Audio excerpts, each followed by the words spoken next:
নমস্কার, আমি তপন। মুর্শিদাবাদের বেলডাঙ্গায় যে তাণ্ডব শুরু করেছে আপনারা শুনেছেন, তো কি নিয়ে এই বিক্ষোভ বা কেন করছে? ঝাড়খণ্ডের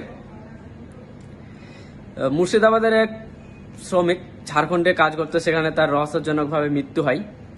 সেই মৃত্যুর প্রতিবাদে যে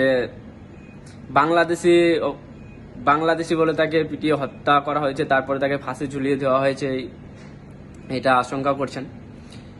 কিন্তু এখনো পর্যন্ত স্পষ্ট নয় যে কিভাবে তার মৃত্যু হয়েছে।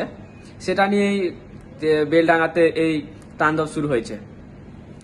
আমি এই রাজ্যের প্রশাসনিক কর্তা মাননীয় মুখ্যমন্ত্রী মমতা বন্দ্যোপাধ্যায় যে আছেন, 30 ঘন্টা ধরে চুপচাপ সেখানের প্রশাসন, পুলিশ হাতের পর হাত রেখে সে তাণ্ডব লীলা চালিয়ে যাচ্ছে, সেগুলো দেখছে, কোনো অ্যাকশন নিচ্ছে না।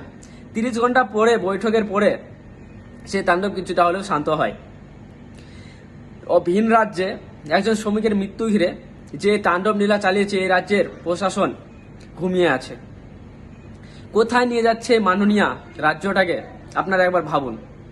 তিনি সেখানে এটা হওয়ার পরে ট্রেন অবরোধ, জাতীয় সড়ক অবরোধ এ তো হচ্ছে, তারপরে সাংবাদিকের উপর হামলা।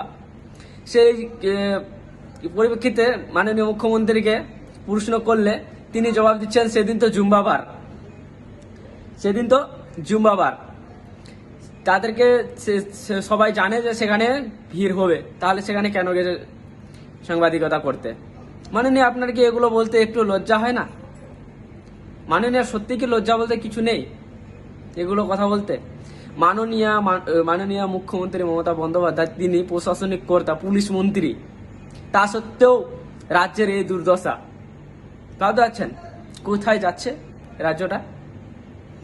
2026-এ শেষ সুযোগ, ভেবে চিনতে ভোট করবেন। ভিডিওটি ভালো লাগলে লাইক, শেয়ার, সাবস্ক্রাইব করে পাশে থাকবেন এমনি ভিডিও পাওয়ার জন্য। ধন্যবাদ।